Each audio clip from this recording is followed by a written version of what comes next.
Hello viewers, this is Syed Mohammad Hammad and welcome back to my channel Chemistry with Sir Hammad. In this video we will discuss here about alcohol, types of alcohol, alkyl halide, isomerism and ester also. So let's start. First of all, अगर आपने पहले की videos देख रखी हैं तो आपको ये समझने में बहुत आसानी होगी, बट अगर नहीं भी समझी तो यहाँ से मैं कोशिश करूंगा आपको थोड़ा सा रिव्यू देने का लास्ट लेक्चर्स का। तो हम अल्कोहल से स्टार्ट करें। अल्कोहल हमारा एक फंक्शनल ग्रुप है जिसकी रिप्रेजेंटेशन कैसे होती है, OH के जरिए। अगर OH कार्बन चेन के साथ कनेक्टेड हमें नजर आएगा तो हम समझ जाएंगे यहाँ कौन सा फंक्शनल ग्रुप मौजूद है, अल्कोहल मौजूद है। और R का मतलब होता है कार्बन चेन। इसका मतलब कि हमारे पास कोई कार्बन चेन है, सपोज दैट इस तरीके से हमने एक कार्बन चेन बना ली।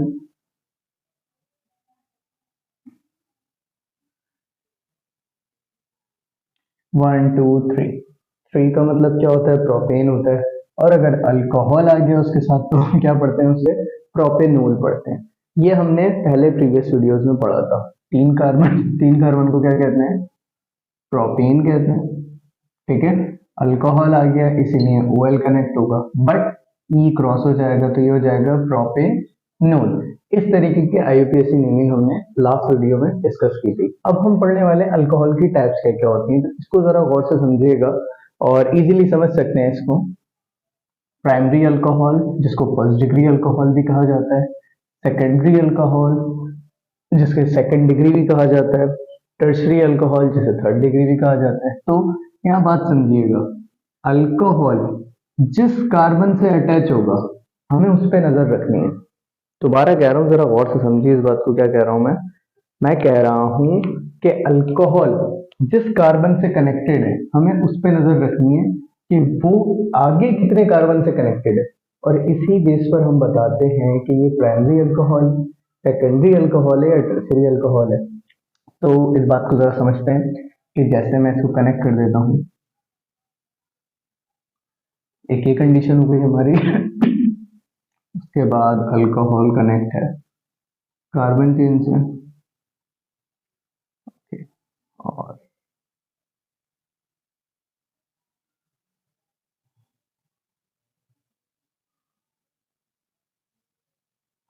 तो R का मतलब कार्बन है। ठीक है, अभी मैं एक्चुअल में जो है वो भी समझाऊंगा, बट मैं अभी सिर्फ इतना बता रहा हूँ आपको कि यहाँ पर प्राइमरी अल्कोहल कौन सा है, सेकेंडरी अल्कोहल कौन सा है और टर्शरी अल्कोहल कौन सा है। वैसे अगर आप अपना दिमाग लगाना चाहें तो लगा सकते हैं और बता सकते हैं कि सपोज दैट हम इसको A कह देते हैं, इसको B कह देते हैं, इसको C कह देते हैं। ठीक है, ऐसे ही हमने नाम रख दिया। अब अल्कोहल किससे कनेक्ट है, कार्बन से। हमें देखना है कि ये कार्बन कितने कार्बन से कनेक्टेड है। अगर एक से कनेक्टेड है तो प्राइमरी अल्कोहल, दो से कनेक्टेड है तो सेकेंडरी अल्कोहल, और अगर तीन से कनेक्टेड है तो tertiary alcohol. First degree, second degree और थर्ड डिग्री भी कहते हैं। तो यहाँ पर अल्कोहल जिस कार्बन से कनेक्टेड है वो दो कार्बन से डायरेक्टली कनेक्टेड है, तो हम इसे क्या कहेंगे, सेकेंड डिग्री, सेकेंडरी भी कह सकते हैं, सेकेंडरी अल्कोहल, या फिर इसे सेकेंड डिग्री अल्कोहल भी कहते हैं। ठीक है, आगे बढ़ते हैं। अल्कोहल जिस कार्बन से कनेक्टेड है वो कार्बन कितने कार्बन से कनेक्टेड है, हमें ये देखना है। कितने से कनेक्टेड है, एक से कनेक्टेड है, तो इसे हम क्या कहेंगे, प्राइमरी भी कह सकते हैं, प्राइमरी अल्कोहल, और फर्स्ट डिग्री अल्कोहल भी कह सकते हैं। अब ये वाला आप मुझे बताएं, अल्कोहल जिस कार्बन से कनेक्टेड है वो कार्बन कितने कार्बन से कनेक्टेड है। तीन नजर आ रहे होंगे आपको, नहीं तीन नजर नहीं आ रहे यहाँ पर आपको यहाँ पर एक ही नजर आ रहा है, क्योंकि हमें फोकस किस पे करना है, अल्कोहल जिस कार्बन से कनेक्टेड है वो कितने कार्बन से कनेक्टेड है। वो डायरेक्टली एक ही कार्बन से कनेक्टेड है, देख डायरेक्टली एक से कनेक्टेड है। ये कितने कार्बन से कनेक्टेड है ये बात मैटर नहीं करती। बात समझ में आ रही है क्या कह रहा हूं मैं। यहाँ पर अल्कोहल जिस कार्बन से कनेक्टेड है वो कार्बन डायरेक्टली एक कार्बन से कनेक्टेड है। ये कार्बन कितने कार्बन से कनेक्टेड है ये बात मैटर नहीं करती। तो सिंपली अल्कोहल जिस कार्बन से कनेक्टेड था वो डायरेक्टली एक कार्बन से कनेक्टेड था, तो इसे भी हम क्या कहेंगे, प्राइमरी अल्कोहल। तो आसान सी बात है, मुश्किल नहीं है, इजीली इसको समझ सकते हैं। तो समझ में आई थिंक ये वाली बात आ गई होगी। अब मैं ये करता हूँ, ये तो मैंने फॉर्मूलाज के जरिए बताया, अब मैं जरा स्ट्रक्चर के जरिए भी आपको ये क्लियर कर दूं, देन फिर हम आगे बढ़ते हैं।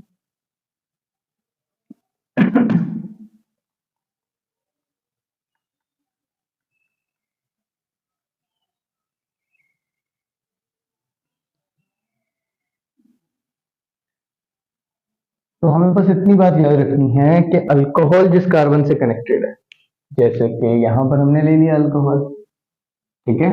अल्कोहल हमने कहा कि जिस कार्बन से कनेक्टेड है, यहाँ पर एक कार्बन से कनेक्टेड है, वो कार्बन एक और कार्बन से कनेक्टेड हो गया, ये कार्बन 1 2 3 तीन कार्बन से कनेक्टेड हो गए, इसकी वैलेंसी पूरी कर देते हैं, H एंड H, वैलेंसी पूरी हो गई। इस कार्बन की ऑलरेडी 4 वैलेंसी पूरी हो रही है। ये प्राइमरी अल्कोहल है, सेकेंडरी अल्कोहल है, या फिर टर्शरी अल्कोहल है, ये आपने बताना है। कैसे बताएंगे हम? इसको आसानी से बताएंगे। अल्कोहल जिस कार्बन से कनेक्टेड है, वो कार्बन डायरेक्टली कितने कार्बन से कनेक्टेड है? तो आप कहेंगे सर यहाँ पर एक कार्बन से कनेक्टेड नजर आ रहे हैं, ये कितनों से कनेक्टेड है इस बारे में बात नहीं कर रहे हैं, अल्कोहल जिससे कनेक्टेड है हम उसके बारे में बात कर रहे हैं। तो ये कौन सा अल्कोहल होगा? फर्स्ट डिग्री अल्कोहल होगा। आसानी से समझ सकते हैं इस बात को। आगे बढ़ते हैं। अल्कोहल एंड कार्बन, कार्बन को 1 2 H3 H3 H3, कार्बन की वैलेंसी पूरी। अल्कोहल जिस कार्बन से कनेक्टेड है, वो डायरेक्टली कितने कार्बन से कनेक्टेड है? तो आप आसानी से बता सकते हैं कि सर 1 2 3 तीन कार्बन से कनेक्टेड है, और अगर तीन कार्बन से कनेक्टेड है तो हम इसे क्या कहेंगे?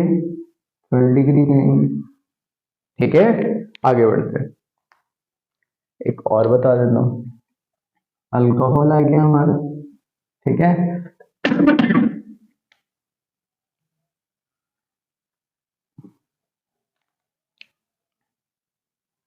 अल्कोहल आ गया हमारा, ठीक है। इसको हमने कर दिया कार्बन से कनेक्टेड, ठीक है। इसको एक और कार्बन से कनेक्टेड कर दिया, इसको हमने एक और दो कार्बन से कनेक्टेड कर दिया, इसके साथ एक H लगा दिया, इसकी वैलेंसी पूरी, इसके साथ H2 लगा दिया, इसकी वैलेंसी पूरी, H3 H3। अब मुझे ये बताओ, अल्कोहल जिस कार्बन से कनेक्टेड है वो कितने कार्बन से कनेक्टेड है? तो आप कहोगे सर वो डायरेक्टली एक से कनेक्टेड है, तो हम इसे क्या कहेंगे? First degree alcohol. बच्चों को लग रहा होता है मैं फर्स्ट डिग्री पढ़ाऊंगा, थर्ड डिग्री पढ़ाऊंगा, तो फिर रह कौन गया? सेकंड डिग्री रह गया, और मैं सेकंड डिग्री लिखूंगा तो मैं कभी भी नहीं करता ऐसा, मैं कभी भी नहीं लिखता। तो ये वाली बात आई थिंक आपको समझ में आ गई होगी। अगर ये समझ आ गई तो इससे रिलेटेड एग्जाम्पल्स की प्रैक्टिस आप और अपने तौर पे भी कर सकते हैं। तो यहाँ तक था हमारा अल्कोहल का टॉपिक। सो नेक्स्ट टॉपिक की तरफ आगे बढ़ते हैं, अल्काइल हाइलाइट की तरफ। अल्कोहल समझ में आ गया तो सिंपली इसी का कॉन्सेप्ट जो है हम कॉपी करेंगे और पेस्ट कर देंगे अल्काइल हाइलाइट में। बट यहाँ पर एक कॉन्सेप्ट है, वो कॉन्सेप्ट क्या है? मैंने हमेशा कहा है किसी भी इंसान की जो पर्सनैलिटी होती है उसके नाम से वो सूट करना जरूरी है। तो नाम, टाइटल चीजों का ना बहुत मायने रखता है। हम यहाँ पर किस बारे में बात कर रहे हैं? Alkyl highlight. तो सबसे पहले हम समझते हैं अल्काइल क्या है। मैंने आपको बताया कि ऑर्गेनिक कंपाउंड हो जिसमें कार्बन हाइड्रोजन हो और उसकी एक वैलेंसी फ्री हो।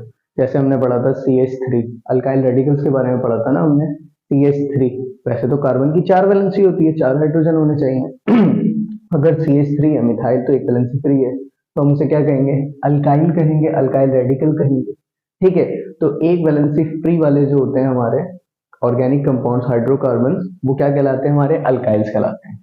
हैलाइट को समझना बहुत आसान है। हैलाइट की रिप्रेजेंटेशन होती है X से। और हैलाइट है क्या? आपने केमिस्ट्री में पीरियोडिक टेबल में ग्रुप 7A पढ़ा था। 7A का नाम क्या था? हेलोजीन्स नाम था। हेलोजीन्स मतलब सॉल्ट प्रोड्यूसर। तो उसमें कौन कौन से आते थे हमारे? Fluorine, chlorine, bromine, iodine, astatine. इस तरीके से कुछ पढ़ा था आपने। तो ये सब क्या है? हमारे हेलोजीन्स है। ये सब क्या है? हमारे हैलाइड्स है। तो सिंपली एक बात आप समझ गए कि यहाँ अल्काइल होगा मतलब कि कोई कार्बन चेन है, ठीक है, और उसके साथ क्या कनेक्टेड होगा? कोई भी एक हेलोजीन हो सकता है। क्या आपने अपने दिमाग में रखना है, तो इनको याद करना पड़ेगा। ये आसान है याद करना। देखो, chlorine, chlorine, bromine, iodine, astatine. Chlorine, chlorine, bromine, iodine, एसिडाइन।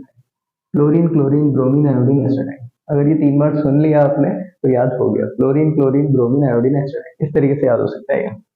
अच्छा, तो कार्बन चेन हमारी हो सकती है, जैसे कि हम ले लेते हैं CH2, ठीक है, CH3, इस तरीके से हमने ले लिया, ये हमारी हो गई कार्बन चेन। अब मैंने कहा कार्बन चेन के साथ क्या कनेक्टेड होगा, कोई हेलोजन होगा, तो यहाँ हम Cl ले लेते हैं, ठीक है। तो यहाँ पर भी हमारा वही कॉन्सेप्ट लगेगा, कौन सा कॉन्सेप्ट लगेगा हमारा यहाँ पर, के जो हैलाइड है, जो हेलोजन है, वो डायरेक्टली जिससे कनेक्टेड है, जो वो डायरेक्टली जिससे कनेक्टेड है, जिस कार्बन से कनेक्टेड है, वो कितने कार्बन से कनेक्टेड है, वही रूल लगेगा यहाँ पर, ठीक है। तो अल्काइल हाइलाइट तो ये है, क्योंकि अल्काइल मौजूद है और हाइलाइट मौजूद है, बट प्राइमरी है, सेकेंडरी है या टर्शरी है, ये वही वाला कॉन्सेप्ट है जो अल्कोहल में लगा था। तो आप सिंपली कहोगे सर हेलोजन जिससे कनेक्टेड है वो डायरेक्टली एक कार्बन से कनेक्टेड है यहाँ पर, तो इसीलिए हम इसे क्या कह रहे हैं, फर्स्ट डिग्री या प्राइमरी कह लो, primary alkyl halide, primary alkyl halide, ठीक है। और क्या हो सकता है देखो, जैसे CH,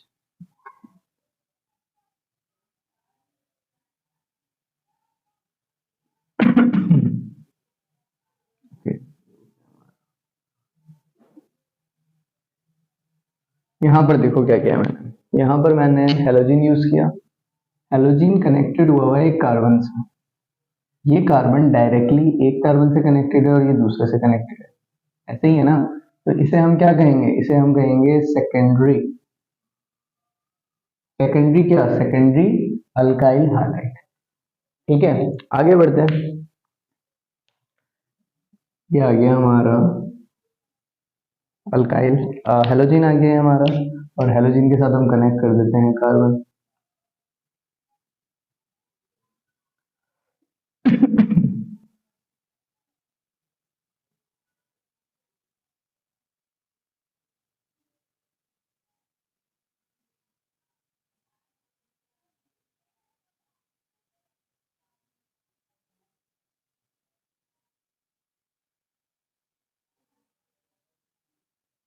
यहाँ पर भी वही लॉजिक लगाना है हमें, क्या लॉजिक, कि हेलोजन जिससे कनेक्टेड है वो डायरेक्टली किससे कनेक्टेड है, वो डायरेक्टली एक कार्बन से कनेक्टेड है, ये कितनों से कनेक्टेड है ये मैटर नहीं करता, सिंपली हेलोजन जिससे कनेक्टेड है वो कितने कार्बन से कनेक्टेड है, यहाँ पर ये एक कार्बन से कनेक्टेड है, इस वजह से हम इसे क्या कहेंगे, प्राइमरी। तो बहुत आसान सा लॉजिक है, अगर ये डायरेक्टली किससे कनेक्टेड होता, 3 से कनेक्टेड होता तो हम इसे टर्शरी कह देते। तो बहुत सिंपल सी बात है ये अल्काइल हाइलाइट्स के बारे में, आपको हेलोजेंस याद होने चाहिए, जिसकी बेस पर आप पहचान पाएंगे कि अल्काइल हाइलाइट है या नहीं है। आगे बढ़ते हैं अल्काइल हाइलाइट के बाद अमाइन पे। अमाइन के लिए आपने सिंपल सी इतनी बात याद रखनी है सबसे पहले, कि अमाइन में नाइट्रोजन जरूर मौजूद होगा, ठीक है। नाइट्रोजन के साथ कौन मौजूद होगा, H2 हो सकता है, NH2 जिसको हम अमाइन ग्रुप एक्चुअल में कहते हैं। और इसमें भी समझ लें आप कि कॉपी पेस्ट ही करना है, बट थोड़ा सा डिफरेंट वे इसका। कॉपी पेस्ट क्या करना है, किसको करना है कॉपी पेस्ट, जो अभी 2 टॉपिक पढ़े ना हमने उन्हीं को इसमें भी कॉपी पेस्ट करना है। इसमें भी वही होगा, कार्बन चेन मौजूद होगी, कार्बन चेन के साथ पहले हमने पढ़ा अल्कोहल में OH कनेक्ट होता है, देन हमने अल्काइल हाइलाइट में पढ़ा कि हेलोजन कनेक्ट होता है, और अब हम पढ़ेंगे कि अमाइन में NH2 ग्रुप जो है वो हमारा कनेक्ट हुआ हुआ होता है, ठीक है। तो अब हम पढ़ने जा रहे हैं अमाइन।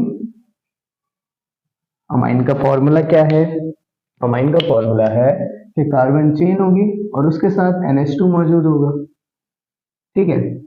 ये वाली बात तो आसानी से समझ में आ गई होगी। आगे बढ़ते हैं, अब इसकी एग्जाम्पल देख लेते हैं। जैसे हमने ले लिया NH2। अब एक बात आपको पता होनी चाहिए, वो क्या, कि नाइट्रोजन का एटॉमिक नंबर क्या होता है। अगर नाइट्रोजन का एटॉमिक नंबर आपको पता है और आपको पता है कि नाइट्रोजन के पास एक लोन पेयर होता है, तो आपकी लाइफ थोड़ी सी इजी हो जाएगी। आपको पता चल जाएगा कि ये 2 डॉट जो हमने लगाए हैं ये क्यों लगाए हैं। नाइट्रोजन के पास 2 जो है हमारे, लाइक थोड़ा सा डिटेल बता देता हूँ इसकी। नाइट्रोजन का एटॉमिक नंबर हो गया हमारा 7, ठीक है। लास्ट सेल में नाइट्रोजन के होते हैं हमारे 1 2 3 4 5, 5 इलेक्ट्रॉन, पहले में 2 दूसरे में 5। और अब ये 3 वैलेंसी अपनी पूरी कर लेता है, अगर इसके पास 3 इलेक्ट्रॉन और आ गए तो ये तो स्टेबल हो गया ना, 5। दूसरों के 3, कितने हो गए? 8 हो गए। बट इसका जो लोन पेयर होता है वो एक्स्ट्रा इसके पास मौजूद होता है, तो इसीलिए हम नाइट्रोजन के साथ 2 डॉट लगा रहे हैं। आई थिंक समझ में आ गई होगी बात। उसके अलावा नाइट्रोजन की 2 वैलेंसी हाइड्रोजन से पूरी हो रही है, एक हम कर रहे हैं CH3। तो अब यहाँ पर देखो आसान है, बिल्कुल आसान है, तो कोई मुश्किल ही नहीं है। NH2 है, इसलिए हम लिखेंगे अमाइन NH2 की वजह से, ठीक है। और क्योंकि इसके साथ CH3 लिखा हुआ है तो इसे हम पढ़ते हैं मिथाइल, तो ये हो गया मिथाइल अमाइन। कोई मुश्किल था इसमें? इथाइल होता तो इथाइल अमाइन हो जाता, कोई मुश्किल नहीं, आसान है। अब इसमें भी वही कॉन्सेप्ट रिपीट होगा, कॉन्सेप्ट जो हम अभी तक पढ़ते आ रहे हैं, प्राइमरी सेकेंडरी टर्सरी वाला जो कॉन्सेप्ट है वही रिपीट होगा। तो इजी है, इसको और डिटेल में जाने की जरूरत नहीं है क्योंकि हम 2 टॉपिक्स में जा चुके हैं। ये हो गया हमारा अमाइन। अब इसके बाद हम बात करते हैं ईस्टर की। ईस्टर थोड़ा सा कॉन्सेप्शनल है, इसको एक बारी में समझ गए तो बहुत इजी लगेगा, नहीं समझे तो फिर आपको लगेगा कि ये कोई दूसरे प्लेनेट की बातें हो रही हैं, बाकी में आपको लगेगा कि आप कोई और सी लैंग्वेज पढ़ रहे हो, ग्रीक लैंग्वेज पढ़ रहे हो। तो ईस्टर ईस्टर हमारा एक फंक्शनल ग्रुप है। फंक्शनल ग्रुप का फॉर्मूला क्या है? कार्बन कार्बन चेन होगी, उसके साथ एक कार्बोनाइल होगा, ठीक है, फिर एक ऑक्सीजन होगा और फिर एक और कार्बन होगा जिसपे डैश मतलब आर प्राइम। आर प्राइम का मतलब होता है कि कार्बन कार्बन सेम भी हो सकते हैं, कार्बन कार्बन डिफरेंट भी हो सकते हैं। जैसे यहाँ लिखा हुआ है CH3 ऑर्गेनिक कंपाउंड है, वहां लिखा हुआ है C2H5 ऑर्गेनिक कंपाउंड है बट CH3 नहीं है, चेंज है ना, तो इस वजह से हम आर प्राइम लगा देते हैं। तो आगे बढ़ते हैं, इसकी एग्जाम्पल देख लेते हैं। तो इसमें ईस्टर की क्या क्या आ जाता है। सबसे पहले तो आपने फोकस कर लेना है, किस बात पे फोकस कर लेना है? इसके फॉर्मूले पे कि कार्बोनाइल मौजूद है, ठीक है, और उसके साथ कोई कार्बन चेन कनेक्टेड होगी और उसके साथ ऑक्सीजन कनेक्टेड है और उसके साथ कोई अल्काइल ग्रुप जो है वो कनेक्ट होगा, ठीक है, जैसा हमने पढ़ा। तो सिंपली आपने क्या करना है, सबसे पहले जो रेड कलर से मैंने लिखा हुआ है जो कार्बोनाइल के राइट हैंड साइड पे, हम उसका नाम लिखते हैं। यहाँ पर CH3 मौजूद है तो CH3 के लिए हम क्या लिख देंगे? मिथाइल।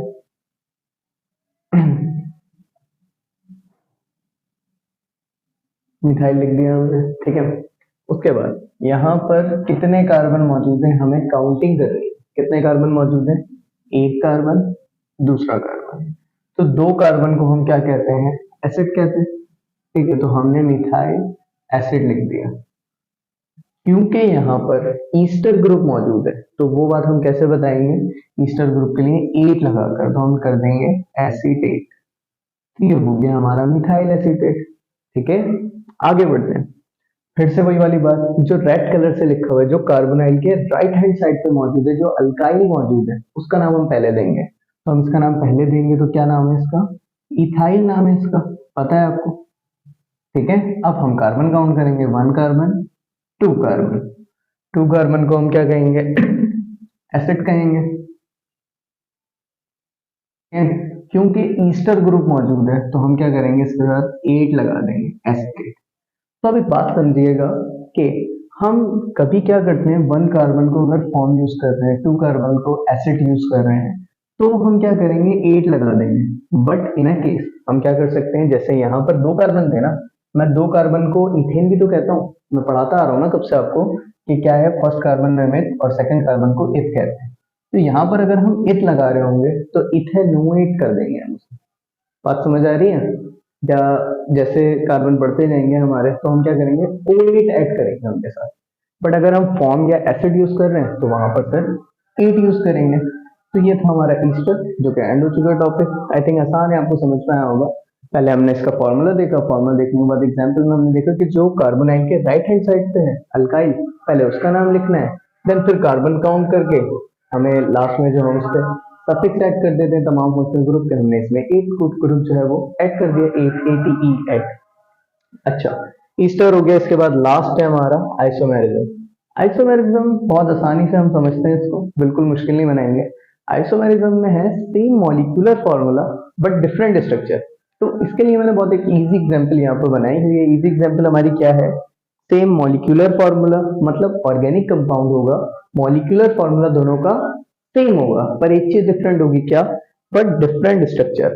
तो स्ट्रक्चर डिफरेंट होने की वजह से उनके यूजेस भी डिफरेंट हो जाते हैं। जैसे कि एक एग्जांपल हम नॉर्मली ले रहे हैं केमिस्ट्री से हटके, क्या कि हमने बॉक्स ले लिया, वो बॉक्स बनाने में आयरन का बॉक्स है, 1 kg आयरन लगा है, तो जो मास लगा है वो 1 kg आयरन है, ठीक है।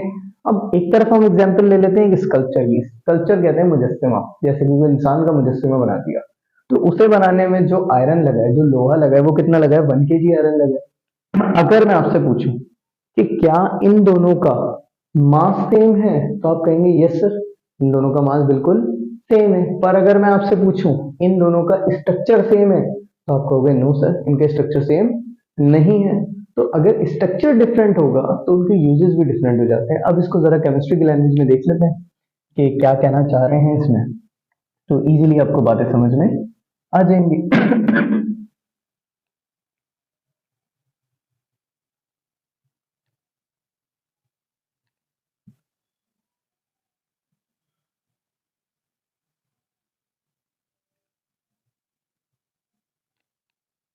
चलो भाई, आइसोमेरिज्म में हम एग्जांपल ले लेते हैं सबसे पहले। क्या एग्जांपल ले लेते हैं हम, carbon carbon carbon and carbon and carbon. 5 carbon ले लेंगे, इनकी वैलेंसी पूरी कर देते हैं, H3 H2 H2 H2 H3। तो यहाँ तक तो सबको समझ आ रहा है। अब मैं कहूँ इसका नाम रखना है, तो आप कहेंगे सर सिंपल है, सबसे पहले क्या करना है, कार्बन काउंट करना है, 1 2 3 4 5। 5 कार्बन है यहाँ पर, सिंपली 5 कार्बन होने की वजह से हम इसे कहेंगे पेंट, ठीक है। और तमाम कार्बन के दरमियान कौन सा बॉन्ड बना हुआ है, सिंगल बॉन्ड बना हुआ है। अगर सिंगल बॉन्ड होगा तो हम उसे कहेंगे पेंटेन। बात समझ में आ गई, आसान बात थी।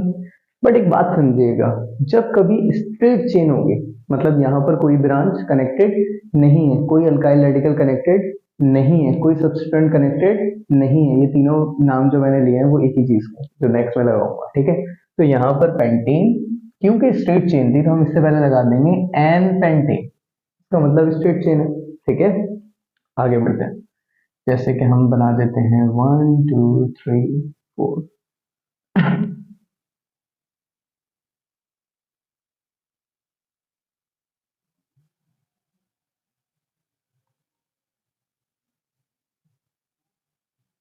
मुझे ये बताओ यहाँ पर कितने कार्बन मौजूद है, 1 2 3 4 5। तो बाय मास ये दोनों सेम है ना, पर अगर स्ट्रक्चर की बात करें तो स्ट्रक्चर इनका डिफरेंट है। कुछ बच्चों के दिमाग में आ रहा होगा कि सर इसको तो हम पेंटेन नहीं कह सकते, बट मैं कह रहा हूँ ये पेंटेन है। तो कुछ बच्चे कहेंगे सर इसे पेंटेन थोड़ी कह सकते, बट मैं कहूंगा बेटा पेंटेन तो नहीं कह सकते, बट हम इसे कह सकते हैं आइसो पेंटेन। आइसो क्यों लगा दिया मैंने यहाँ पर, क्योंकि इसका स्ट्रक्चर डिफरेंट है, ठीक है। अब आपके दिमाग में जो बात आ रही है मैं वो भी देख लेता हूँ। जैसे कि हम कार्बन गिन लेते हैं, 1 2 3 4। यहाँ हमने स्ट्रेट चेन सेलेक्ट करी, 4 कार्बन, और हमने कहा ये ब्रांच है, ये सब्स्टिट्यूएंट है, ये अल्काइल रेडिकल है, तो हम कहेंगे कि भाई 1 2 3 4। टू पर क्या लगा हुआ है, टू मिथाइल, ठीक है। और क्योंकि 4 कार्बन है इसलिए ब्यूटेन। तो बच्चे कहेंगे सर इसका नाम तो ये वाला होना चाहिए, तो बेटा ये वाला भी हो सकता है और ये वाला भी हो सकता है। बट आपको यहाँ समझाना ये मकसद है कि अगर स्ट्रक्चर बना हुआ आता है, आपको नाम लिखना होता है तो आप कर ही सकते हो, बट अगर नाम लिखा हुआ आता है और स्ट्रक्चर बनाना है तो आप क्या करोगे। अगर आ जाता है एन पेंटेन तो आप समझ जाओगे कि स्ट्रेट चेन बनानी है 5 कार्बन। अगर लिखा हुआ आ जाता है आइसोपेंटेन तो आप समझ जाओगे सर ने बताया था कि कार्बन तो 5 ही होंगे, बट एक कार्बन की पोजीशन हमें चेंज करनी पड़ेगी, हम स्ट्रेट नहीं लगा सकते, हम उसे क्या बना देंगे, उसे ब्रांच बना देंगे, उसे अल्काइल रेडिकल जैसे कनेक्टेड होता है वैसे कनेक्ट कर देंगे, जैसे सब्सटेंट कनेक्ट होता है वैसे कनेक्ट कर देंगे, जैसे मैंने यहाँ कनेक्ट किया। तो इससे आपको बात जो है वो याद रहेगी। और इसका नाम ये भी हो सकता है, बिल्कुल सही बात है, इसमें कोई प्रॉब्लम थोड़ी है, ये भी हो सकता है और ये भी हो सकता है, कंफ्यूज होने की जरूरत है ही नहीं इसमें। लास्ट वाला देखते हैं, हम लास्ट वाले को समझते हैं और फिर आज का टॉपिक हमारा एंड होता है इसी के साथ। लास्ट वाला हम समझते हैं, जैसे कि 1 2 3 4।